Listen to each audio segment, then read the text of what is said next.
ગઈકાલે સાંજના સમયમાં નખત્રાણા પોલીસ સ્ટેશન વિસ્તારના કોટડા જરોડ ગામમાં જે એક ગણપતિજીનું પંડાલ હતું, ત્યાં ગણપતિજીની જે મૂર્તિ ખંડિત થવાના લોકલ પોલીસ સ્ટેશનને જાણ થઈ હતી, જેના લીધે પોલીસ દ્વારા ત્યાં તાત્કાલિક જે છે સ્પોટ ઉપર જઈને વિઝિટ કરવામાં આવી અને એમની ઇન્વેસ્ટિગેશન ચાલુ કરવામાં આવી.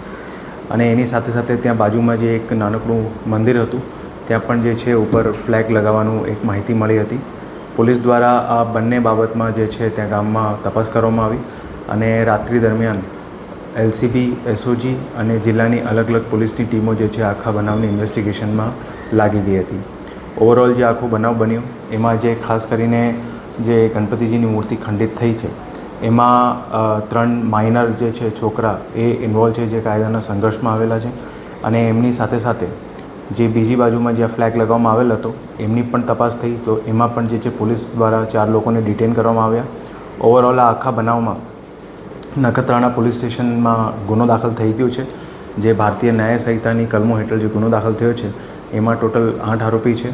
7 લોકોને પોલીસ દ્વારા ધરપકડ કરવામાં આવેલી છે. અને એની સાથે સાથે જે માઇનર જે છે એ માઇનરની જે જુવેનાઇલ જસ્ટિસના પ્રમાણે જે છે એમના એ વિરુદ્ધ કાર્યવાહી કરવામાં આવશે. અને એની સાથે સાથે ઓવરઓલ જે ગામમાં બનાવ બન્યો તો એમાં અત્યારે ગામમાં હાલ શાંતિ છે, પોલીસ બંદોબસ્ત પણ ગોઠવાયેલો છે. અને બધા લોકોને, ખાસ કરીને કચ્છના આમ નાગરિકોને બધાને પોલીસ દ્વારા અપીલ છે કે આ બાબતમાં કોઈ અફવા ફેલાવવાની નહીં.